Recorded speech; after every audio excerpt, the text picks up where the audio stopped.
Bismillahirrahmanirrahim. Assalamualaikum warahmatullahi wabarakatuh.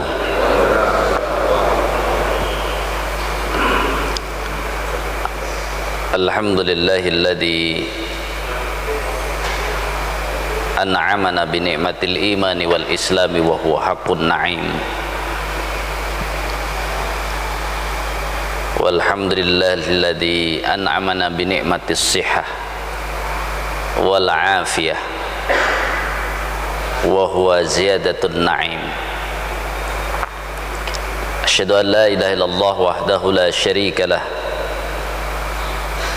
al-alimul hakim wa asyhadu anna Muhammadan abduhu wa rasuluh shadiqul wa'dil amin. Allahumma fassalli wa sallim ala Muhammadin wa ala alihi wa sahbihi ajmain. Amma ba'd. Qala ta'ala ya ayyuhalladzina amanu taqullaha haqqa tuqatih wa la tamutunna illa wa antum muslimun. Jamaah sekalian rahimakumullah, tentu karena masih bulan Syawal, tidak lupa kita sampaikan taqabbalallah minna wa minkum. Mudah-mudahan Allah menerima seluruh perjuangan kita di bulan Ramadan. Salawat dan salam mudah-mudahan tercurah pada Rasulullah sallallahu alaihi wasallam. Pada kesempatan pagi hari ini kita ingin membahas tentang mempertahankan ketakwaan, karena sudah semestinya ibadah itu targetnya bukan melaksanakan ibadahnya, bukan bangga dengan prestasi yang kita laksanakan dari ibadah itu, apalagi sampai ibadah digunakan untuk dipamerkan kepada orang lain. Sudah Allah wanti-wanti bahwa semua rangkaian ibadah itu bukan untuk diributkan, tetapi sebagaimana yang Allah sudah sampaikan di awal surat Al-Baqarah, surat Al-Baqarah ayat 21, ya ayyuhan nasu ubudu rabbakumul ladzi khalaqakum walladzina min qablikum la'allakum tattaqun. Jadi proses beribadah itu agar menjadikan kita benar-benar mencapai derajat takwa. Kenapa harus mencapai derajat takwa? Karena kalau kita terus pahami dan telusuri, hanya orang-orang yang mencapai derajat takwa yang akan masuk surga tanpa mampir dulu ke neraka. Kalau derajat kita tidak nyampe derajat takwa, maka kita masuk surga tapi mampir dulu ke neraka. Karena itu ini bukan pilihan, Pak. Kan hanya orang aneh yang mau milih masuk surga yang tidak mampir ke neraka atau milih masuk surga yang mampir ke neraka. Kalau masih milih mah orang aneh. Karena apa? Masa milih masuk surga mampir dulu ke neraka? Orang-orang yang benar-benar cerdas, orang-orang yang benar-benar paham, pasti dia sangat ingin masuk surga tanpa mampir ke neraka. Dari mana kita tahu bahwa masuk surga itu kalau tidak mencapai derajat takwa mampir dulu ke neraka? Karena ada hadis yang nanti paling akhir diselamatkan oleh Rasulullah untuk dimasukkan ke dalam surga adalah orang-orang yang masih memiliki setengah dzarrah keimanan gitu ya. Jadi orang yang masih punya iman walaupun setengah biji dzarrah itu, oleh Allah diperintahkan Nabi untuk menjemputnya, dimasukkan ke dalam surga. Jemputnya di mana? Di neraka. Berarti kan apa? Itu bukti bahwa ada orang yang masuk surga tapi masuk neraka dulu. Karena itu penting ya kita memahami untuk menuju derajat takwa itu, dan kita harus bersungguh-sungguh di sana, karena itu merupakan cita-cita tertinggi orang yang faham akan hidup ini. Jadi kita rajin ke masjid bukan untuk jadi ribut, rajin ya baca Qur'annya, hatam kemarin misalnya 30 kali juga nggak bisa itu menjadi andalan, karena sesungguhnya nanti semua yang kita lakukan itu dalam rangka agar kita itu bisa benar-benar dicatat mencapai derajat takwa. Jadi jangan dipamerkan prestasi kita terlalu, ya bahasa kita pede amat kalau itu yang dijadikan andalan. Padahal harusnya kita lakukan itu semua biar Allah ya menetapkan kita untuk benar-benar masuk predikat derajat takwa. Jadi boro-boro mau dipamerin di media sosial, di yang lain, karena kalau itu yang dikejarkan dia nggak tahu ada yang lebih mahal dari itu, ketakwaan itu. Dan Ramadan satu-satunya ya, kelas akselerasi, kelas percepatan derajat orang-orang yang beriman itu untuk dinaikkan menjadi takwa dalam waktu hanya 1 bulan. Jadi segitunya gitu ya, yang harusnya bisa jadi ketakwaan itu ditempuh dengan ya bersusah payah, kalau mau serius ternyata bisa ditempuh dengan cepat dalam 1 bulan. Maka Allah berikan fasilitas yang luar biasa, semua kita sudah paham di situ ya, amalan dilipat gandakan, di situ setan utamanya dibelenggu, kemudian pintu surga dibuka, pintu neraka ditutup, segala hal Allah berikan di situ. Jadi ketika kita bicara kok bisa Ramadan itu ya memberikan kita kelas percepatan takwa, bukan kita, itu karena Allahnya. Allah yang memberi kesempatan. Karena itu jamaah sekalian rahimakumullah, mempertahankan ketakwaan itu harus benar-benar faham beberapa prinsip yang ada di Ramadan itu. Kenapa? Jangan dipermasalahkan, jangan juga ditakut-takuti. Misalnya ya ada yang bahas misalnya bahwa Ramadan ini jangan rajin cuman di Ramadan, padahal rajin di Ramadan itu ya kesempatan gitu, nggak bisa disalahkan. Kok dia rajin banget di Ramadan, di luar Ramadan kurang rajin? Jangan dibandingkan dulu, jangan dibuat sedih, oh berarti saya nggak bener nih gitu ya. Padahal dia mau serius di Ramadan itu sudah lumayan daripada enggak kan gitu ya. Jadi ini harus dimotivasi. Jamaah itu tidak perlu diserang, dimotivasi. Kamu di Ramadan udah bagus gitu ya.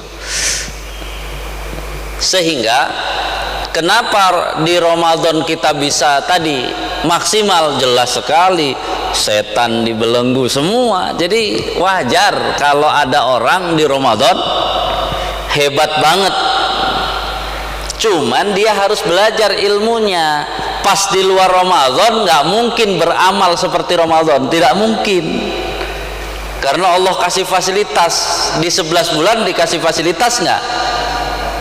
Setan aja sudah dilepas lagi, nggak dibelenggu. Jadi ini yang harus dipahami, sehingga apa? Ketika dia faham Ramadan, dia penting bahwa di 11 bulan saya harus pertahankan prinsipnya, pertahankan apa? Semangat Ramadannya. Maka kalau kita petakan, yang pertama, mempertahankan Ramadan itu harus mengambil pelajaran dari makna as-siyam Ramadan atau soma Ramadan. Pertanyaannya, apakah kaum muslimin semuanya faham maksud man soma Ramadana? Ketika dia tidak faham, pertanyaannya apa yang mau dipertahankan? Jadi kemarin kan sebulan gitu ya, mungkin sudah ada yang menyampaikan apa definisi yang bisa diambil oleh bapak-bapak, apa sih sebenarnya man soma Ramadana, man soma Ramadana itu? Pada prinsipnya soma Ramadana itu kan, makna soma itu kan ada 3 tingkatan. Paling dasar sekali, biasanya nih anak-anak sudah ngerti, anak-anak juga, anak kecil juga ngerti, adalah soma Ramadan artinya menahan makan dan minum. Kalau anak kecil kan belum ada menahan hubungan suami istri, anak kecil itu kan menahan makan dan minum dan hubungan suami istri. Nah, pertanyaannya, kapan menahan makan dan minumnya, Pak? Kapan menahan makan dan minumnya, kapan? Kalau dikaitkan hadisnya, Ramadan itu harian atau bulanan? Ramadan hari atau bulan? Bulan. Kalau hari, semua orang berani ngaku, saya sudah menahan makan dan minum Ustadz sehari dari pagi sampai sore. Hadisnya tidak bisa sehari, Pak. Sudahkah Anda menahan makan dan minum 1 bulan? Berarti kalau menahan makan dan minum 1 bulan, apa hasilnya? Belanja makanan Bapak 1 bulan lebih sedikit daripada bulan sebelumnya. Sementara kaum muslimin belanjanya di bulan Ramadan untuk makannya lebih banyak atau lebih sedikit? Sudah melaksanakan man soma Ramadana belum? Bingung kan? Memang harusnya dibahas ya, karena ini kan saya mau mengambil pelajaran. Memang harusnya dibahas di awal Ramadan, bahwa kalau mau melaksanakan soma itu hadisnya bunyinya man soma Ramadana, bukan harian. Siapa menahan makan dan minum selama Ramadan, berarti kan apa? Dari awal kita ini kalau bukti bahwa kita sudah menahan makan dan minum, nggak boleh makan dan minum kita itu lebih banyak di bulan Ramadan, harusnya lebih sedikit, biar disebut menahan makan dan minum selama Ramadan. Kita baru mansoma saja yang dibicarakan, berarti Ramadannya tidak dimasukkan, padahal bunyi hadisnya mansoma Ramadana. Itu baru makna paling dasar. Makna yang kedua dari soma itu kan apa? Menahan diri, al-imsak ya, dari apa? Hal-hal yang membatalkan puasa. Baru tingkatan yang ketiga adalah menahan diri dari hal-hal yang membatalkan pahala puasa. Itu 3. Jadi 3 hal itu baru kita bisa mengambil pelajaran. Apa pelajarannya?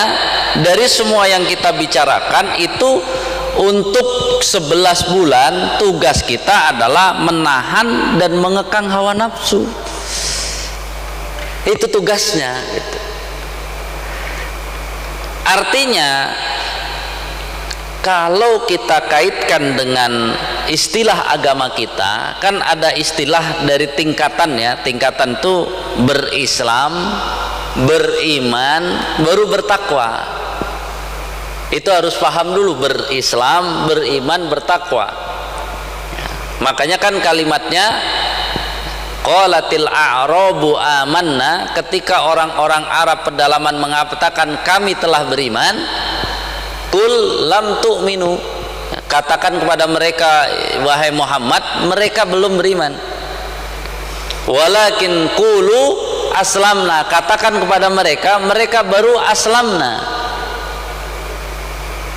Walamma yadkhulul iman fi qulubihim, karena fi qulubikum, karena iman belum masuk ke dalam hati mereka. Jadi dari Islam, orang ngaku Islam, kemudian untuk beriman dia harus berjuang. Orang dari beriman untuk bertakwa dia juga harus berjuang. Sehingga jelas, begitu orang mendeklarasikan diri bersahadat, maka dia menjadi orang Islam.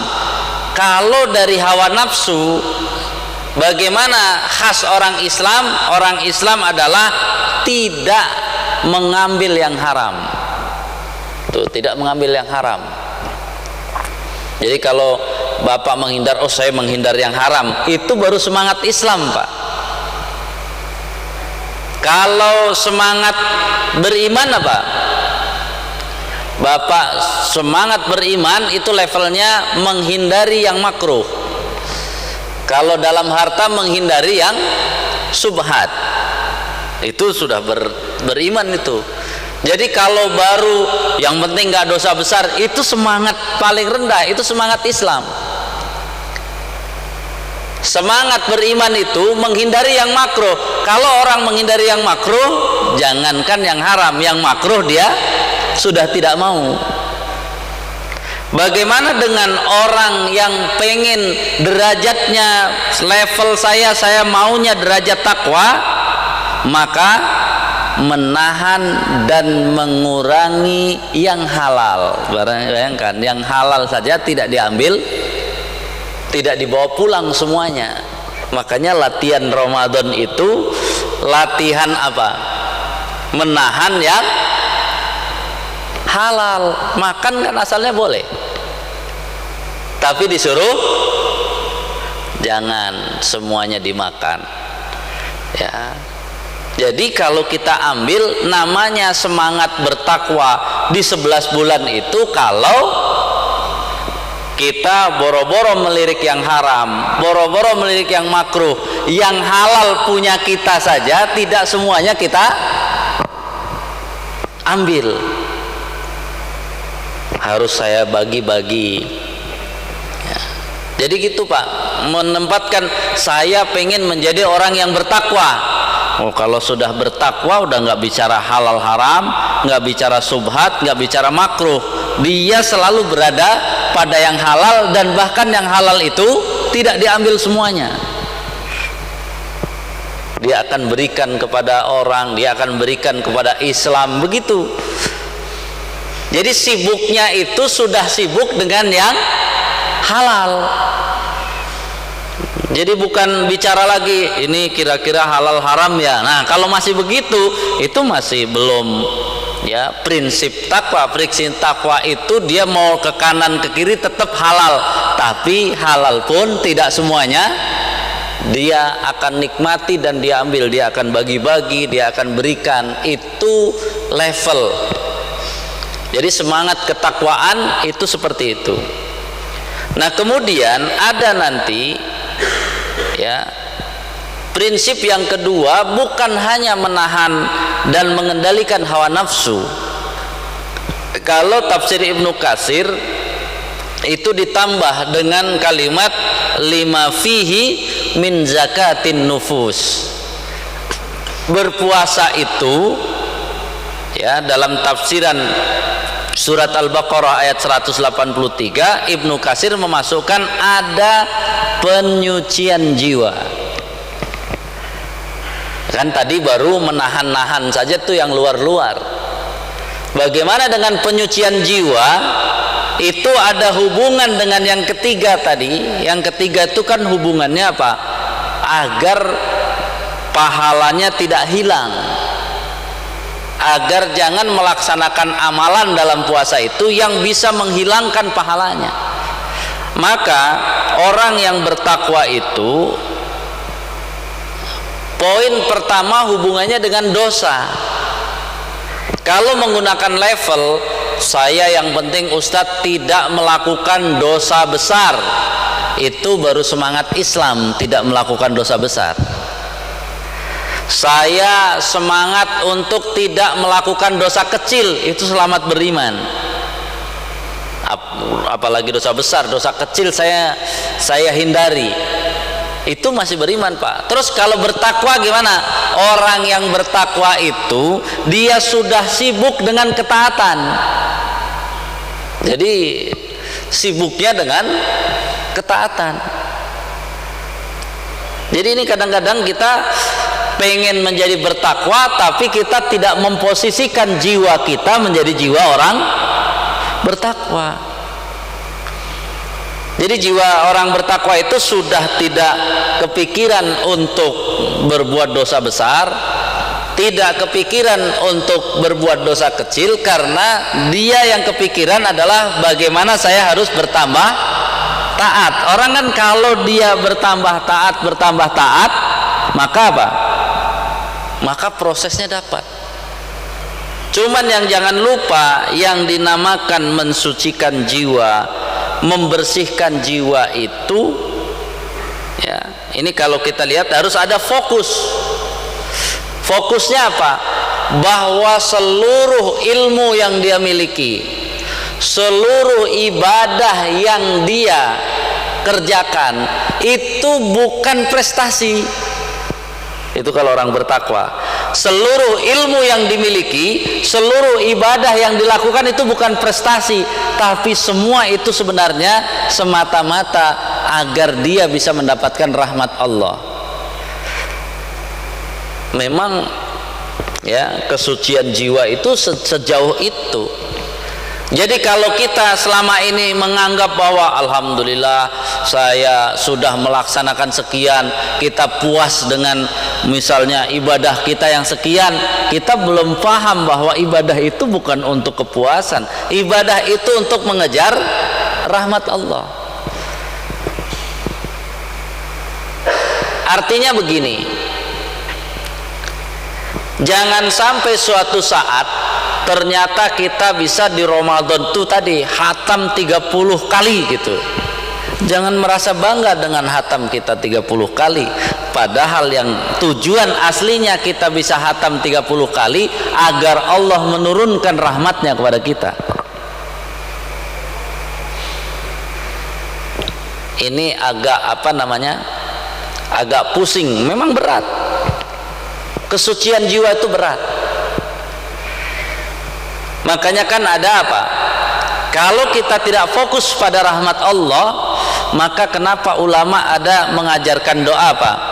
Wala taj'alid dunya akbara hammina wa mablagha ilmina. Ya Allah, jangan jadikan dunia gitu kan sebagai obsesi terbesar hidup saya, dan jangan jadikan dunia menjadi tujuan ilmu yang kau berikan. Sementara hari ini banyak orang terjebak ilmu yang Allah berikan untuk apa? Untuk dunia, maka akan mengikatnya. Jadi ini bicara jiwa itu bicara agak tegas kepada diri kita. Maka ketika orang, oh Ustadz hebat amat bisa hatam sekian, itu nggak hebat. Karena apa? Bukan itu yang kita ingin dapatkan. Saya mati-matian beramal tuh bukan hebat, bukan puas dengan amal itu. Karena apa? Sampai-sampai kita harus paham gitu ya. Kalau ada seorang sombong dengan dunia, itu biasanya dunianya memang banyak banget gitu ya. Rumahnya misalnya harganya 100 M, kendaraannya 50 M, ya kita anggap wajar lah dia sombong, orang dia bisa kelihatan dunianya. Kita sedang tidak bicara apa tadi ya, harusnya nggak sombong. Tapi kalau orang nyombongkan dunia itu masih rada mendingan karena dunianya bisa ditunjukkan. Orang sombong jabatan masih rada mendingan karena jabatan dia udah paling tinggi misalnya, jadi sombong, jabatannya bisa ditunjukin. Tapi kalau orang sombong ilmu, sombong ibadah, dia bisa nunjukin ibadahnya. Orang ibadahnya belum jelas diterima atau tidak, dia bisa nunjukin ilmunya. Padahal bahasa ilmu itu nanti menghasilkan atau tidak bukan di dunia ini, di hadapan Allah ilmu dia manfaat atau tidak. Jadi kembali, kita kalau mau memperbanyak ibadah, kita mau memperbanyak ilmu, maka kita sudah paham pensucian jiwa. Ini dua amal adalah amalan yang tidak bisa disombongkan. Karena apa? Yang akan menyebutkan amal kita seperti apa biar surga saja. Oh, amal saya diterima, hanya itu yang bisa. Makanya orang sombong atas ibadah dan ilmu itu lebih rendah daripada orang yang sombong dunia dan orang sombong jabatan. Karena apa? Kalau tadi sombong dunia, dia bisa nunjukkan dunianya, duitnya banyak gitu kan. Kalau jabatan dia bisa nunjukkan jabatannya, walaupun ada pensiunnya juga. Tapi kan dia sombongnya bukan pas pensiun, pas apa? Pas jabat kan itu ya. Kan yang kasihan itu kalau dia sombong atas apa? Atas keimanannya. Loh, sombong. Emang keimanannya sudah bisa diukur. Sombong atas ibadahnya karena rajin ke masjid jadi sombong. Emang udah jelas dia ke masjid diterima? Jadi jangan. Di sini cara melawan setan itu di sini, bahwa apa? Oh, nggak bisa saya sombong. Walaupun bisa berzikir 1 juta kali, nggak bisa sombong. Karena apa? Kan belum jelas diterima atau tidak. Jadi akhirnya apa? Kita akan semangat beribadah, semangat berilmu, tapi tidak perlu sombong. Karena kita sudah paham, semua yang kita gunakan untuk mensucikan jiwa. Makanya ya, itu baru mengambil pelajaran dari soma tadi. Kemudian prinsip berikutnya juga harus diambil pelajaran dari man qoma ramadhana. Qoma itu kan asal dari kata berdiri. Yang koma itu amalnya ringan atau berat? Berat. Makna asal dari koma itu berat. Kan asalnya kan qiyamul lail. Qiyamul lail itu kan dia bangun sementara yang lain sedang enak tidur gitu. Itu kan enakan tidur atau bangun? Enak tidur. Makanya kalau mau menjadikan tarawih itu pengganti qiyamul lail, tarawihnya agak berat dikit biar ada bobotnya. Jadi jangan pengen tarawihnya sangat ringan tapi pengen menjadi pengganti qiyamul lail, kan belum mengganti nanti.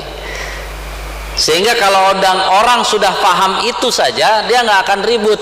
Nanti setelah saya ikut sholat tarawih sampai witir, boleh nggak saya malam nanti bangun lagi? Ya sederhana, tinggal ukur saja. Tadi sudah berat belum? Kalau belum, nanti malam kamu perberat. Itu yang asli dari makna koma. Jadi kita ini ribut sesuatu yang nggak ada isinya nanti. Karena apa? Orang qiyamul lailnya sangat ringan, kemudian merasa apa? Sudah cukup. Kan saking nggak paham maksud dari berdiri di Ramadan itu maksudnya apa? Maksudnya biar nanti kalau kita melaksanakan yang sunnah itu berat, sehingga apa? Sudah terbiasa, sehingga yang fardu-fardu jadi ringan. Tapi kalau melaksanakan sholat sunnahnya itu lebih ringan dari sholat fardu, itu akhirnya apa? Fardunya masih berat terus. Karena apa? Pengennya sholatnya ringan, ya kan? Kayak ada yang kasus kemarin misalnya tarawih 7 menit gitu kan. Itu bukannya membuat sholat fardu jadi ringan, malah apa? Dia pengennya nanti sholat fardu kayak sholat tarawih 7 menit itu. Padahal kan harusnya sholat sunnahnya dibuat lebih berat daripada sholat fardu. Biar apa? Kalau diajak sholat fardu, itu mah ringan. Udah biasa yang agak berat. Jadi cara pikirnya harus begitu. Karena asli dari latihan itu kan agar apa? Agar meringankan amalan-amalan yang 11 bulan. Yang 11 bulan menjadi ringan. Karena apa? Utamanya kan yang fardu. Kenapa kamu sekarang fardu ringan? Udah biasa ya, di Ramadan disuruh berdiri lama gitu ya, sedangkan sholat fardu nggak selama itu gitu ya. Itu kalau kita sudah memahami dari sisi makna koma itu tidak ringan. Nah, akhirnya apa yang membuat kita bisa mempertahankan ketakwaan dari makna qoma Ramadan? Itu yang pertama adalah usaha untuk memakmurkan masjid. Jadi kalau mau terjaga ketakwaannya, maka setelah Ramadan juga harus apa? Berusaha memakmurkan masjid. Kenapa? Karena dalam surat At-Taubah ayat 18 itu, memakmurkan masjid itu bagian dari keimanan. Kalau bagian dari keimanan, berarti orang yang bertakwa di atasnya itu. Jadi kan kita bicara takwa itu di atas keimanan biasa. Dia harus di atasnya. Innama ya'muru masajidallah man amana billah. Bahwa orang-orang yang memakmurkan masjid adalah orang-orang yang beriman kepada Allah, ya, wal yaumil akhir, dan beriman kepada hari akhir. Jadi itu harus kita lakukan. Jadi walaupun kita sudah tadi jiwanya suci dan sebagainya, bukan disuruh menyendiri, kita disuruh bersama-sama dengan yang lain, yakni memakmurkan masjid. Nah, kemudian di sini karena di Ramadan itu rata-rata amalannya banyak berjamaah, maka dia juga kalau mau ketakwaannya terjaga, dia harus mengerti makna berjamaah itu. Karena berjamaah itu kan apa? Harus saling memahami, harus saling toleransi, harus saling memaafkan. Jadi itu akan terjadi berjamaah. Jadi berjamaah bukan sholat, bukan hanya sholat jamaah. Jadi kalau sholat jamaah bareng tapi tidak saling memahami, tidak saling toleransi, tidak saling memaafkan, berarti antar mereka belum berjamaah. Baru sholat berjamaah.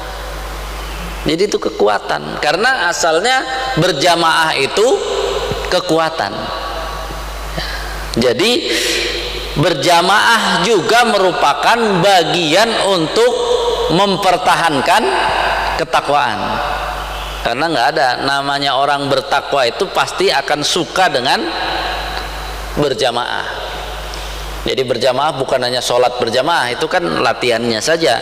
Pergi ke masjid berjamaah itu latihannya. Tapi nanti benar-benar harus berjamaah. Baru kemudian apa? Ternyata yang harus dia miliki juga apa? Kesabaran yang tinggi, karena nggak mungkin orang akan bisa saling ya toleransi, saling memahami, saling memaafkan kalau tidak punya kesabaran. Maka nilai dari puasa itu sendiri juga sabar, nilainya sabar. Tapi sabar bukan hanya sabar yang tadi, ini sabar yang lebih luas, bahwa apa? Termasuk dia sabar dalam berjamaah, sabar dalam ketaatan. Itu nilai itu yang harus dia ambil, dan ketika dia melakukan itu mungkin orang akan bilang, kok mau aja kamu begitu. Target saya bukan itu, target saya itu takwa. Takwa itu benar-benar apa? Jiwa saya harus bersih, gitu ya. Sehingga hari ini kadang-kadang kita ini kadang-kadang melakukan amal awalnya berjamaah jadi berkelompok.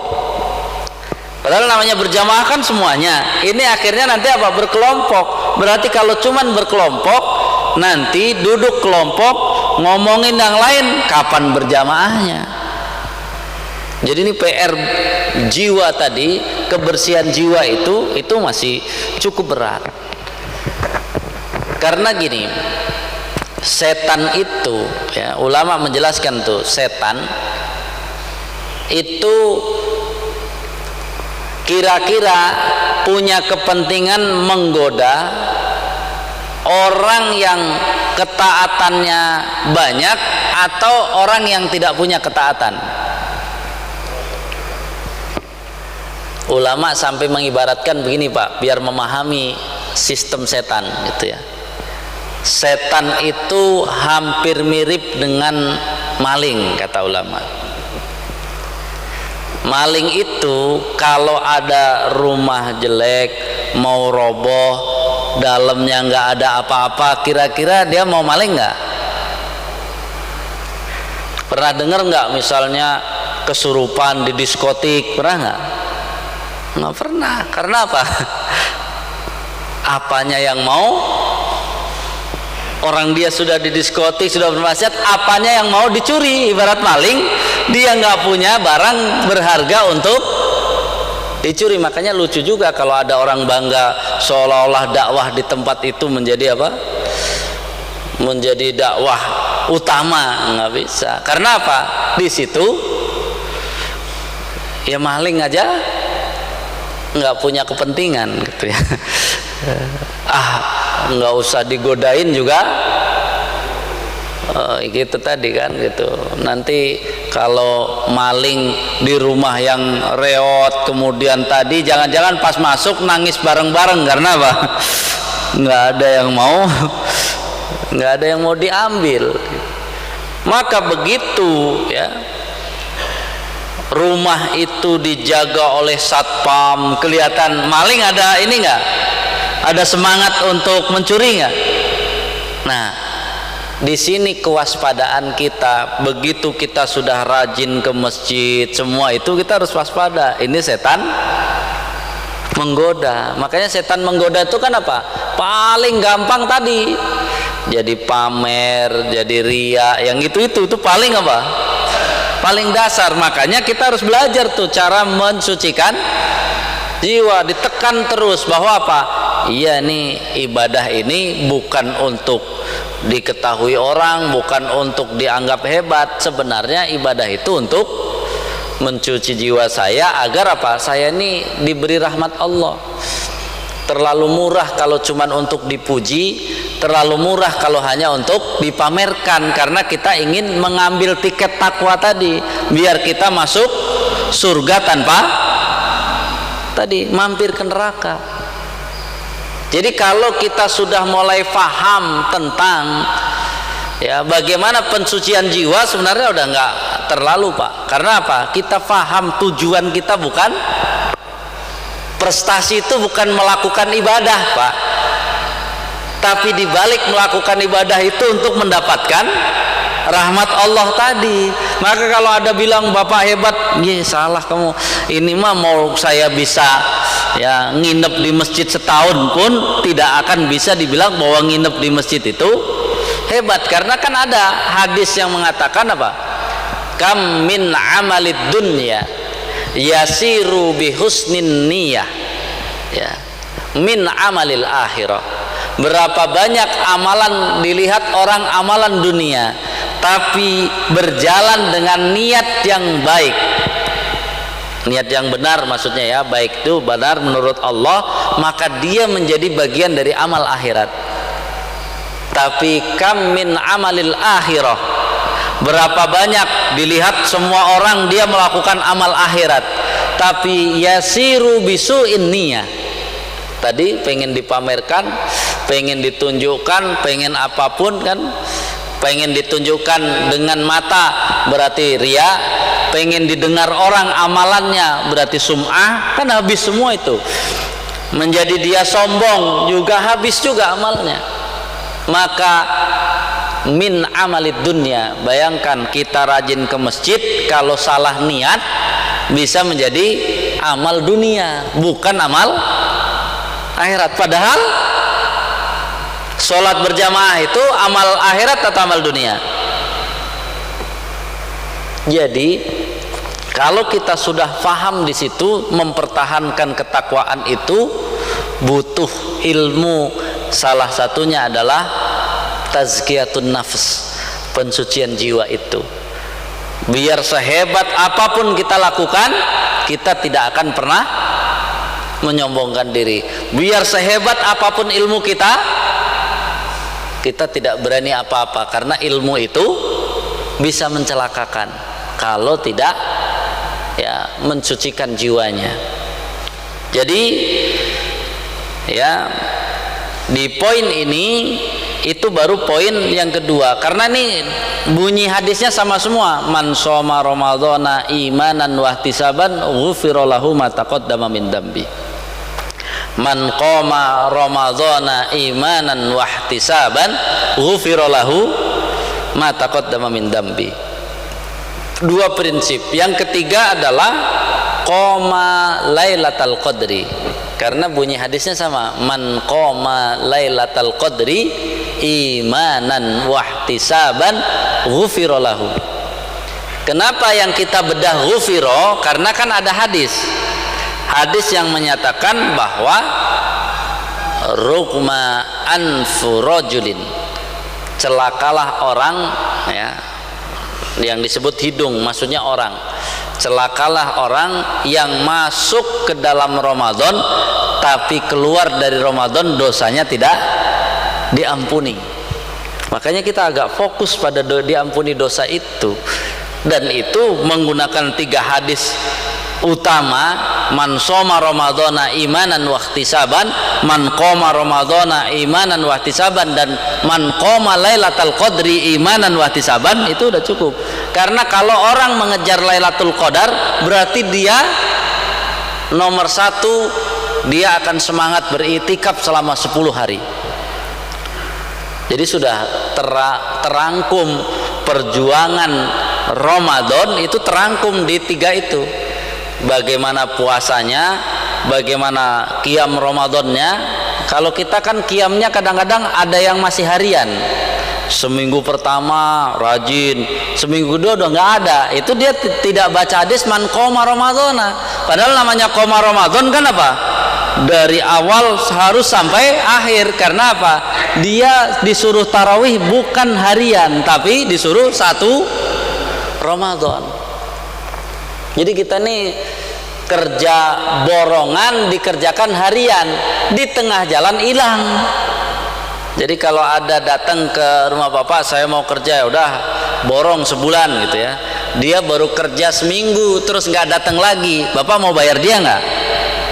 Kamu salah, kamu akan saya bayar kalau kamu kerja sebulan penuh. Sebenarnya semuanya itu Ramadan tuh gitu, jangan dihitung berhari udah bangga di situ. Makanya kan Rasulullah mengajarkannya apa? Dari awal pelan-pelan, makin kesana makin apa? Makin meningkat. Ya kan, kalau namanya kerja borongan kan nanti tinggal akhir itu tinggal apa? Finishing semuanya yang belum. Ini jangan di awal kenceng, habis itu apa? Tenaga habis. Nah, ini kesalahan-kesalahan kita tidak memahami prinsip itu. Nah, dari Lailatul Qadar itu yang pertama mengambil apa? Harus punya semangat iktikaf.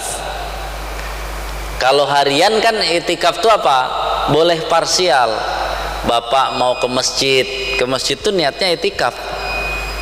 Kan boleh berniat iktikaf kan, walaupun kalau harian kan bisa 1 jam 2 jam. Jadi biar kalau niat iktikaf tuh nggak pengen buru-buru pulang. Gimana coba ada kajian aja pulang, berarti kalau nggak ada kajian kan gitu. Kadang-kadang kita ngasih motivasinya ke sana loh.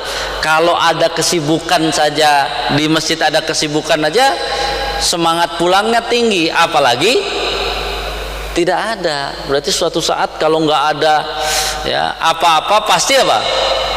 Pulang. Makanya kan harus ada nih, harus ada volunteer gitu ya, relawan-relawan. Saya nanti juga masih belum saya sampai suruk gitu kan, karena hidupnya masjid tuh harus ada yang nungguin sampai suruk. Dan pahalanya kan sebenarnya apa? Haji sama umroh. Masa sekarang haji aja susah gitu ya, umroh susah, ini tiap hari ada kesempatan haji umroh. Pengen pahala haji umroh nggak diambil ya, pas ke rumah ternyata apa? Nggak ngapa-ngapain juga bolak-balik remote TV apa. Jadi kadang-kadang sedih juga gitu ya. Tapi kita doakan gitu ya, kita doakan bahwa apa? Ternyata pelajaran Ramadan itu, kalau di sana kan iktikaf 10 hari di Ramadan, sisanya ya kita setiap ada kesempatan ke masjid niatin iktikaf, biar nggak pengen buru-buru pulang gitu. Minimal sudah dzikir, sudah ini baru pulang gitu ya. Jadi ada jeda. Kenapa? Saya tadi udah niat iktikaf, jadi jangan buru-buru, agak apa? Betah. Kan betah di rumah Allah. Kan biar dekat dengan Allah. Kalau ditanya ngapain sih betah di masjid? Loh, masjid rumah Allah. Biar diaku sebagai keluarga Allah. Itu yang harus dipahami oleh kita. Sehingga yang kedua, ternyata amalan pensucian jiwanya ada, karena bacaan yang diajarkan Rasulullah itu berupa ucapan saja. Itu Allahumma innaka afuwun tuhibbul afwa fa'fu anni, satu. Bacaan yang kedua adalah Allahumma innaka afuwun karim tuhibbul afwa fa'fu anni. Ini dua bacaan, ada hadisnya dua-duanya. Tapi belakangnya nggak ada karim, karimnya di tengah saja, satu. Jadi yang satu Allahumma innaka afuwun tuhibbul afwa fa'fu anni, yang satu lagi Allahumma innaka afuwun karim tuhibbul afwa fa'fu anni. Bacaannya itu, tapi harus difahami secara makna, dia sangat luas. Kenapa Aisyah tidak bertanya, ya Rasulullah, kalau saya ketemu Lailatul Qadar baca itu apa enggak kurang gitu ya? Aisyah nggak nanya, karena Aisyah paham isi dari Allahumma innaka afuwun tuhibbul afwa fa'fu anni itu isinya sudah lengkap, Pak. Ulama sampai menyebut makna pertama adalah minta dihapuskan keburukan dan catatannya. Jadi al-afu itu jangan, jadi Ustadz saya nambah istighfar enggak? Asalnya enggak usah. Kalau ngejar Lailatul Qadar, zikirnya cukup, itu sudah mewakili seluruhnya. Yang kedua, minta diampuni dosanya dan diringankan hisabnya. Jadi itu kata al-afu itu sudah memenuhi semuanya. Kemudian kata al-afu itu juga bermakna berikan karunia.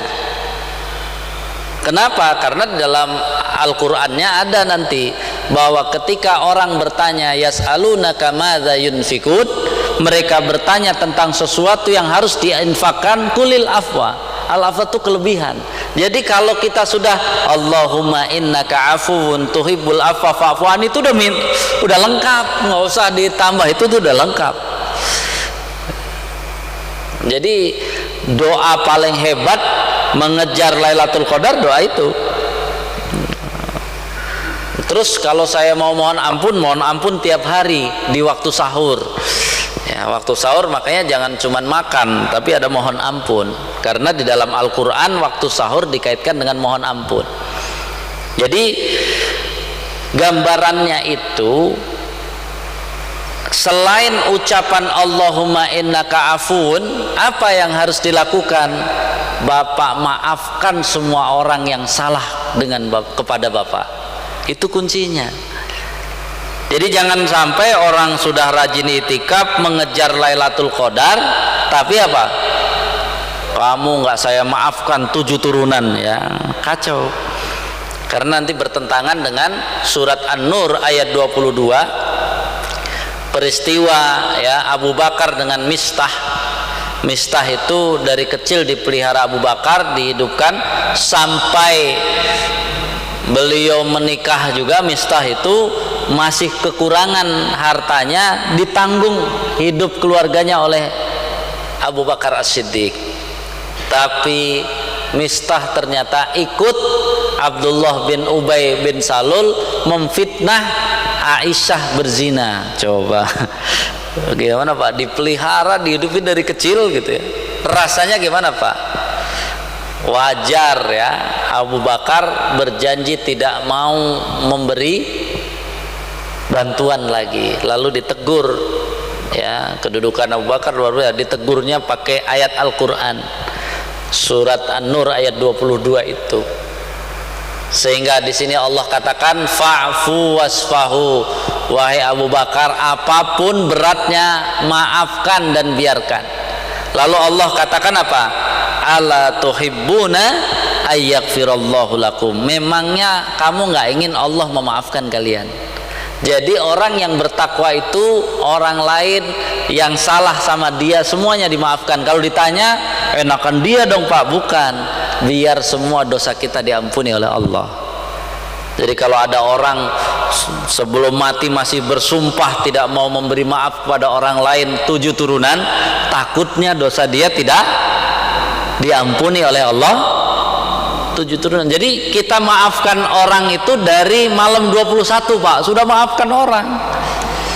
Nanti begitu selesai masuk Syawal tinggal minta maaf, karena semua yang salah sama kita sudah dimaafkan. Itu yang harus dipahami oleh kita.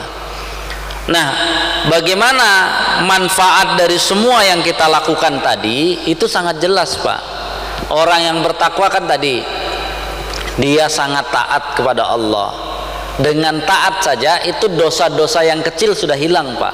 Hadisnya ya di sini ya, Anas bin Malik ya, sami'tu Rasulullah sallallahu alaihi wasallam yaqul qala Allah tabaraka wa taala, berarti hadis qudsi, ya ibna Adam innaka ma da'autani wa rajautani, ketika engkau selalu beribadah kepadaku.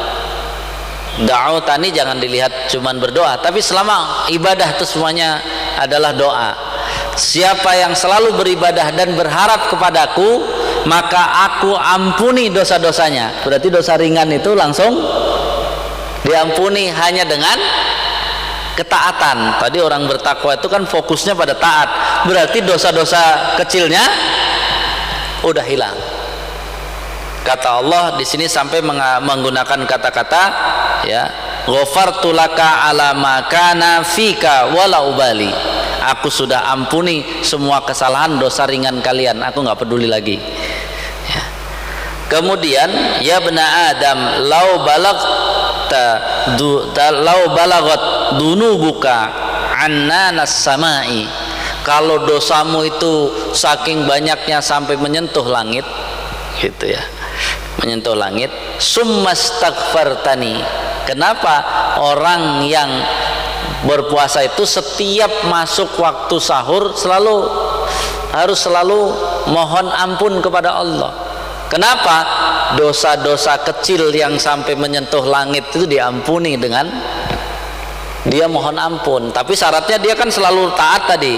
Dosa yang kesalahan ringan sudah diampuni duluan, tambah dia ya mohon ampun, maka apa? habis juga. Bahkan kalau dia terjerumus suatu saat gitu ya, ya bna Adam innaka lau ataitani bikurabil ardi khotoya summa ya la ta'tini la tusriku bi syai'an. Kan kalau orang yang takwa membersihkan jiwanya, boro-boro dia akan syirik. Syirik itu kan dosa besar. Dia apa? Orang ya sombong nggak berani, riya nggak berani, dia Allah saja, berarti kan sangat mungkin untuk tidak melakukan kesyirikan. Karena rata-rata kesyirikan itu digunakan untuk apa Pak? Selama ini syirik itu untuk nambah duit, nambah jabatan, kan syirik hanya untuk itu. Coba lihat dalam hidup ini ya, ada yang biar laris dagangannya, kan cuman hasilnya rupiah, agar biar orang seneng dia naik jabatannya, cuman itu saja. Ada syirik untuk apa? Biar dapat istrinya cantik gitu ya, 4 gitu. Jadi bisa seperti itu. Jadi semua sebenarnya kesyirikan itu untuk mendapatkan dunia sebenarnya. Kalau kita sadari, maka kalau kita sudah punya jiwa takwa, nggak mungkin. Berarti kalau ada kesalahan kalian wahai anak Adam sepenuh bumi kata Allah, lalu engkau datang kepadaku tanpa melakukan kesyirikan kepadaku, maka kata Allah apa? La ataituka bikurobiha magfiratan. Aku akan datang kepadamu membawa sepenuh bumi ampunan. Orang bertakwa udah jelas Pak, dari hadis ini menunjukkan apa? Pantesan dia nggak mampir ke neraka karena semua dosanya habis. Maka jangan lihat ya, orang, kita menilai orang jangan lihat dari amalnya saja. Jangan-jangan orang itu jiwanya sangat bersih. Maka akhirnya kita paham bahwa kalau kita banyak beramal, kita cuma tinggal bilang amal saya itu bukan prestasi, karena tujuan dari amal itu untuk mendapatkan rahmat Allah. Kita nggak bisa ngaku nanti kita bilang prestasi kalau sudah dapat rahmat Allah. Sudah dijelaskan di Al-Quran nanti, kalau kitab kita diterima tangan kanan, baru kita boleh bilang apa? Wow, tuh lihat kan gitu ya, prestasi saya. Itu prestasi bisa dilihat kalau catatan amal kita diberikan pakai tangan kanan. Makanya sekarang nggak usah merasa semua, mau infak 1 M nggak usah merasa. Karena apa? Ya kita tidak sedang mengharapkan apa-apa dari yang kita keluarkan. Semuanya kita kaitkan dengan kesucian jiwa. Jadi dalam hidup ini sebagai penyempurna ketakwaan, yang pertama kita memang harus berinteraksi dengan Al-Quran. Maksudnya berinteraksi dengan Al-Quran adalah ilmu kita semuanya harus diperbanyak. Jangan suka debat dengan ya sesama tentang Al-Quran, karena di akhir zaman ini gampang sebenarnya. Mau tahu makna Quran itu cari penafsiran ahli tafsirnya ya. Jadi jangan puas penafsiran ustadz kita, wah ustadz kata ustadz begitu ya, belum tentu. Coba cek menurut ahli tafsir sama atau tidak. Karena apa? Ya ustadz sekarang ya belum ahli semuanya, tapi ngelihat dari ahli tafsir. Ada permasalahan tentang hadis, jangan debat antar ustadz apalagi antar jamaah, cari lagi referensinya. Ini hadis ini maksudnya apa sih? Jadi kita nggak ada waktu untuk ribut, karena kita kan ingin berjamaah yang utuh tadi. Makanya ilmu harus seluas-luasnya, ilmu harus apa? Sedalam-dalamnya, tapi semua itu untuk apa? Untuk kebersihan jiwa, bukan untuk ribut. Karena orang yang berilmu sesungguhnya adalah untuk memaksimalkan ketaatan kepada Allah. Kemudian penyempurna berikutnya lebih banyak infak dan sodakoh, karena Nabi juga di samping amalan dan kebersihan jiwa juga apa? Di Ramadan itu lebih banyak infak sodakoh. Berarti ada hubungan, kita harus infak sodakoh. Salah satunya adalah untuk melepaskan ikatan kita dengan dunia, biar tidak banyak terjebak dengan yang haram. Karena kalau kita biasa infak sedekah, ngapain juga ngambil yang haram? Orang yang halal aja kita keluarkan, kenapa harus memasukkan yang haram? Kemudian memperbanyak doa, karena di urutan ayat Ramadan ada ayat tentang doa. Salah satunya tadi Pak, minta sama Allah, ya Allah jangan biarkan hati saya ini sombong, jangan biarkan, pokoknya kita berjalan. Kemudian yang keempat tadi sudah disinggung, sebenarnya memperbanyak istighfar, sehingga ujungnya kita tahu bahwa surat Ali Imran ayat 17 itu menurut ya Al-Qurtubi, menurut ya Ibnu Katsir, itu memang penjelasan sifat pokok orang yang bertakwa. As-sabirin, orangnya pasti sabar. As-sadiqin, ilmunya banyak, karena Abu Bakar Siddiq itu ilmunya banyak dan membenarkan Islam. Al-qanitin, orang yang sangat taat, berarti dia apa? Jangan ditanya ketaatannya, ibadahnya, tapi dia nggak bakalan sombong. Kemudian wal munfikin, orang ini adalah apa? Keluar duitnya ringan ya. Kemudian baru wal mustaghfirina bil ashar, orang-orang ini selalu mohon ampun di waktu sahur, berarti bangun malam dan selalu mohon ampun kepada Allah.